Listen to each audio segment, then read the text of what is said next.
നിർവൈർ ഭായ്ജിയുടെ സ്മൃതി ദിവസത്തിൻ്റെ ഭോഗ് സന്ദേശം. എല്ലാവരുടെയും സ്നേഹസ്മരണകൾ സ്വീകരിച്ചുകൊണ്ട് ഇന്ന് വതനത്തിലേക്ക് വിളിച്ചപ്പോൾ ഇന്ന് ബാബ വതനത്തിൽ വിശേഷിച്ച് വളരെയധികം ഉന്മേഷത്തിൻ്റെയും ഉത്സാഹത്തിൻ്റെയും വളരെയധികം സ്നേഹത്തിൻ്റെയും അന്തരീക്ഷത്തിൽ ബാബയുടെ കുട്ടികൾ വളരെയധികം സന്തോഷ നൃത്തം ചെയ്യുകയായിരുന്നു. എല്ലാവരും വളരെയധികം സന്തോഷത്തിലായിരുന്നു. അങ്ങനെയുള്ള അലകളായിരുന്നു. ഏതാനും നിമിഷങ്ങൾക്കു ശേഷം ബാബയുമായി സ്നേഹം നിറഞ്ഞ ദൃഷ്ടിയുടെ കൊടുക്കൽ വാങ്ങൽ നടത്തി. ബാബ എല്ലാ കുട്ടികളെയും സ്നേഹത്തോടുകൂടി തൃപ്തമാക്കുകയായിരുന്നു. കുട്ടികളും വളരെയധികം സ്നേഹത്തോടെ ബാബയെ നോക്കുകയായിരുന്നു. ഏതാനും നിമിഷങ്ങൾക്കു ശേഷം ബാബ നിർവൈർ ഭായിയെ പ്രകടമാക്കി. ഇന്ന് ഞാൻ നിർവൈർ ഭായിയുടെ 2 രൂപങ്ങൾ കണ്ടു. ഒന്ന് ഞാൻ കണ്ടത് ഇതാണ്. നിർവൈർ ഭായ് ബാബയുടെ വലതുവശത്ത് നിൽക്കുകയാണ്. വളരെയധികം ഗൗരവത്തോടെ മായാജീത് എന്ന് പറയാം, പ്രകൃതി ജീത് എന്ന് പറയാം. ആ ഒരു സമ്പൂർണ്ണ സ്ഥിതി പ്രാപ്തമാക്കി. പിന്നെ ഞാൻ ആദ്യമായി കാണുകയാണ് ചെറിയ ഒരു പ്രിൻസ് അഥവാ രാജകുമാരൻ. ആരായിരിക്കും ഈ രാജകുമാരൻ? ആരായിരിക്കും ഈ പ്രിൻസ്? അപ്പോൾ ബാബ കാണിച്ചു തന്നു. നിർവൈർ ഭായിയുടെ ജന്മം വളരെ വലിയ ഒരു രാജകുലത്തിലായിരുന്നു. ചെറിയ ഒരു പ്രിൻസായി വളരെ സുന്ദരമായി ആ ദൃശ്യം കാണപ്പെടുന്നുണ്ടായിരുന്നു. പിന്നെ ഞാൻ പറഞ്ഞു, ബാബ, നമ്മൾ ഏതാനും ദിവസങ്ങൾക്ക് മുമ്പ് രാജാക്കന്മാരുടെ ഒരു പ്രോഗ്രാം ചെയ്തിരുന്നു. അങ്ങ് പറഞ്ഞു തരൂ എവിടെയാണെന്ന്. നമ്മൾ അവരെ ക്ഷണിച്ചിരുന്നു. ബാബ പറയൂ. അപ്പോൾ ബാബ പുഞ്ചിരിച്ചു. ബാബ പറഞ്ഞു, നോക്കൂ, ബാബ ഇത് പറഞ്ഞു തരില്ല. അപ്പോൾ ഞാൻ ബാബയോട് പറഞ്ഞു, ബാബ, നമ്മുടെ അടുത്ത് രാജകുമാരൻ സന്ദർശിക്കുവാൻ അഥവാ വിസിറ്റ് ചെയ്യുവാൻ വരുമോ? പിന്നെയും ബാബ പുഞ്ചിരിക്കുവാൻ തുടങ്ങി. ഞാൻ ആദ്യമായാണ് ഇങ്ങനെ കാണുന്നത്. പിന്നെ ഞാൻ ബാബയോട് പറഞ്ഞു, ബാബ, അങ്ങേക്ക് വേണ്ടിയും നിർവൈർ ഭായിക്ക് വേണ്ടിയും പിന്നെ ഏതെല്ലാം അഡ്വാൻസ് പാർട്ടിയിലെ ദാദിമാർ, സഹോദരന്മാർ ഉണ്ടോ എല്ലാവർക്കും വേണ്ടി ഭോഗ് കൊണ്ടുവന്നിരിക്കുകയാണ്. അപ്പോൾ ബാബ ഓരോരോ ട്രേയും തുറന്നു. ആഹാരവും ഉണ്ടായിരുന്നു, ഫലങ്ങളും ഉണ്ടായിരുന്നു. അപ്പോൾ ആദ്യം എല്ലാം നിർവൈർ ഭായിയെ കഴിപ്പിക്കാൻ തുടങ്ങി. പിന്നെ നിർവൈർ ഭായ് തൻ്റെ കൈകൾ കൊണ്ട് ആദ്യം ബാബയെ സ്വീകരിപ്പിച്ചു. നമ്മൾ ഇവിടെ കാണാറില്ലേ അവ്യക്ത ബാബ്ദാദയെ ഭോഗ് കഴിപ്പിക്കുന്നത്? അതേപോലെ കഴിപ്പിക്കുകയായിരുന്നു. അത്രയും സുന്ദരമായ ദൃശ്യമായിരുന്നു. ദാദിമാർ മാത്രമല്ല ഉണ്ടായിരുന്നത്. എന്നാൽ ഇന്ന് ബാബ പറഞ്ഞു, ഏതെല്ലാം കുട്ടികളാണോ വർത്തമാന സമയത്ത് തൻ്റെ യോഗ്യതയും വിശേഷതയും കൊണ്ട് യജ്ഞത്തിൻ്റെ ഓരോ ഉത്തരവാദിത്വവും നിറവേറ്റിക്കൊണ്ടിരിക്കുന്നത്, ബാബ അവരിലും സന്തുഷ്ടമാണ്. ആരെല്ലാം പാർട്ട് അഭിനയിച്ചുവോ അവരിൽ നിന്നും എന്തെല്ലാം നമ്മൾ ഗ്രഹിച്ചു, അനുഭവങ്ങൾ ഗ്രഹിച്ചു. മുതിർന്ന സഹോദരങ്ങൾ, മുന്നി ദീദി എല്ലാവരും വളരെ നന്നായി ചെയ്തുകൊണ്ടിരിക്കുന്നു. ബാബ എല്ലാവർക്കും ആശംസകൾ നൽകി. ഏതാനും നിമിഷങ്ങൾക്കു ശേഷം ബാബ നിർവൈർ ഭായിയോട് പറഞ്ഞു, താങ്കൾ എല്ലാവരിലും സന്തുഷ്ടമാണോ? അപ്പോൾ നിർവൈർ ഭായ് പുഞ്ചിരിക്കുകയായിരുന്നു. ബാബു പറഞ്ഞു, ഡ്രാമയനുസരിച്ച് പാർട്ടുണ്ട്. ഡ്രാമയനുസരിച്ച് അഡ്വാൻസ് പാർട്ടിയും ഉണ്ട്, പോയിക്കൊണ്ടുമിരിക്കുന്നു. എന്നാൽ വർത്തമാന സമയത്ത് ഏതുപോലെയാണോ അഡ്വാൻസ് പാർട്ടി കാര്യങ്ങൾ ചെയ്തുകൊണ്ടിരിക്കുന്നത്, അതേപോലെ നിങ്ങളെല്ലാവരും ബാബയുടെ എല്ലാ കുട്ടികളും സഹയോഗിയും സ്നേഹിയുമായി യജ്ഞം പരിപാലിച്ചു കൊണ്ടിരിക്കുകയാണ്. ബാബ പറഞ്ഞു, സമയം വളരെ കുറച്ചേ ഉള്ളൂ. സമയത്തിൻ്റെ കാര്യത്തിൽ 2 കാര്യങ്ങളുണ്ട്. ഒരു ഭാഗത്ത് ജയഘോഷം ഉണ്ടാകും, വിജയരത്നങ്ങൾ ഉണ്ടായിരിക്കും. എന്നാൽ മറ്റൊരു ഭാഗത്ത് ചില കർമ്മക്കണക്കുകൾ, ചില പരീക്ഷകൾ ഉണ്ടായിരിക്കും. കാരണം കണക്കുകൾ എല്ലാവർക്കും സമാപ്തമാക്കി പോകേണ്ടതുണ്ട്. ബാബ പറഞ്ഞു, നോക്കൂ, നിർവൈർ ഭായ് പ്രകൃതി ജീത് ആയിരുന്നു. ശരീരത്തിൻ്റെ അവസ്ഥ എന്തായിരുന്നാൽ പോലും നമ്മൾ സന്ദർശിക്കാൻ പോകുമ്പോൾ, ബെഡിൽ ആയിരുന്നാൽ പോലും നമ്മളുമായി കൂടിക്കാഴ്ച നടത്തുമായിരുന്നു. ചില കാര്യങ്ങൾ കേൾപ്പിക്കുമായിരുന്നു, ചില കാര്യങ്ങൾ കേൾക്കുമായിരുന്നു.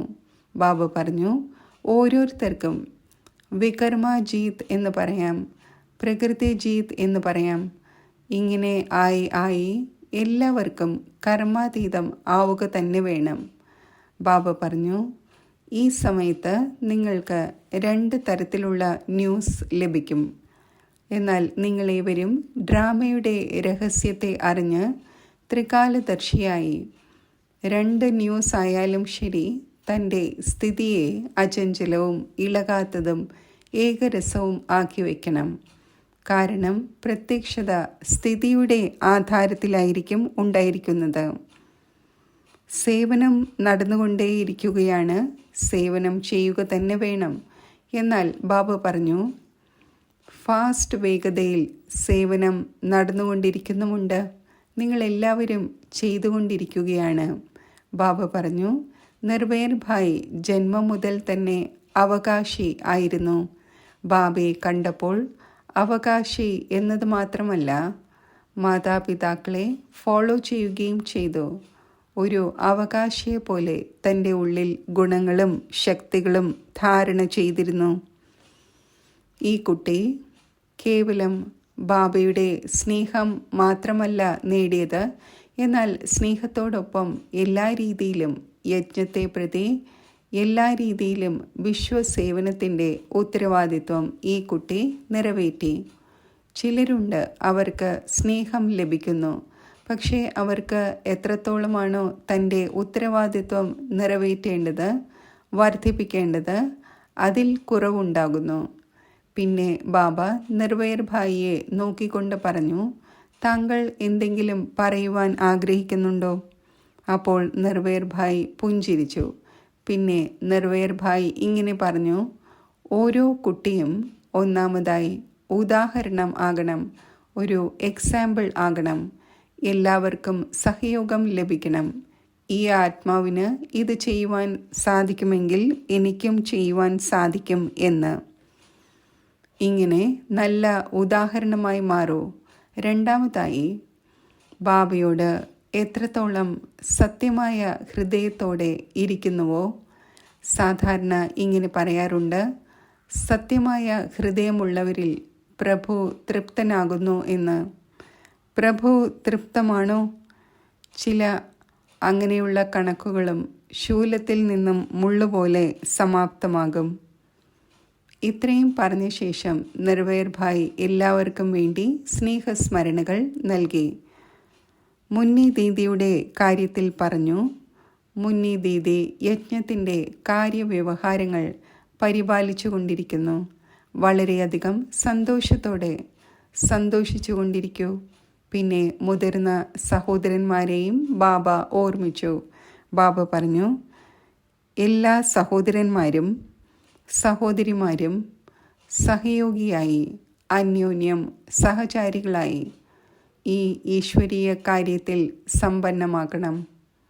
പിന്നെ നിർവൈർ ഭായ് കൈ ഉയർത്തി ഇങ്ങനെ വീശി. അത് വരദാനി ഹസ്തവും ആയിരുന്നു. പിന്നെ അത് വിടവാങ്ങലിൻ്റെയും കൈ ആയിരുന്നു. പിന്നെ അതിനുശേഷം ബാബ നിങ്ങളെല്ലാ വിശേഷ രത്നങ്ങളെ പ്രതിയും സ്നേഹസ്മരണകൾ നൽകി. മുന്നി ദീദിക്ക് എപ്പോൾ വദനത്തിൽ പോയാലും ഒരു മാല ലഭിക്കുന്നു. കൈയും പിടിച്ചു. ബാബ പറഞ്ഞു, വിജയീ രത്നമാണ്. എല്ലാവരും കൈയടിക്കൂ. ഞാൻ മുന്നി ബേനോട് പറഞ്ഞു, വരൂ വദനത്തിലേക്ക്, ബാബയുടെ അടുത്തേക്ക്. ആരെല്ലാം വദനത്തിലേക്ക് പോയിട്ടുണ്ട്? എല്ലാവരും പോയിട്ടുണ്ടോ ബാബയുടെ അടുത്ത് വദനത്തിലേക്ക്? മൃത്യുഞ്ജയ് ബായി വദനത്തിൽ ബാബയുടെ അടുത്ത് പോയിട്ടുണ്ടോ? കരുണാബായി പോയിട്ടുണ്ടോ? പിന്നെ മുന്നി പറഞ്ഞു, എപ്പോഴെല്ലാം സന്ദേശി വദനത്തിൽ പോകുന്നുവോ എപ്പോഴെല്ലാമാണോ ഏതെങ്കിലും മുതിർന്നവരുടെ ഭോഗ് ആയിരിക്കുന്നത്, അപ്പോൾ സന്ദേശിയുടെ സമീപത്ത് ഞാൻ ഇരിക്കാറുണ്ട്. ഞാനും സന്ദേശിയോടൊപ്പം വതനത്തിലേക്ക് പറന്നു പോകും. ഇപ്രാവശ്യം വിശേഷിച്ച് മോഹിനി ബേൻ എന്നോട് പറഞ്ഞു, താങ്കളും വതനത്തിലേക്ക് വരൂ. അപ്പോൾ വതനത്തിലേക്ക് പറന്നു. വതനം ഇത്രയും സുന്ദരമാണ്. സംഗമത്തിലെ അത്രയും മേന്മയേറിയതാണ് വതനം. അവിടെ നമ്മുടെ എല്ലാ മുതിർന്ന ദാദിമാരും മുതിർന്ന സഹോദരന്മാരും ബാബയും മമ്മയും എല്ലാവരുമുണ്ട്. അത്രയും സുന്ദരമായ ഫരിസ്തകളുടെ സദസ്സാണ്.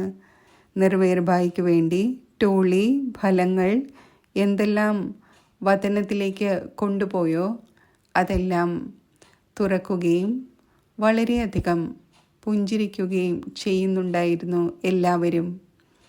ഈ കുട്ടിയും വന്നിരിക്കുകയാണ്, ഈ കുട്ടിയും വന്നിരിക്കുകയാണ് എന്ന് എല്ലാവരും പറയുകയും പുഞ്ചിരിക്കുകയും ചെയ്യുകയായിരുന്നു. ഓരോ വിഭവങ്ങളും തുറന്ന് പരസ്പരം കഴിപ്പിക്കുകയായിരുന്നു.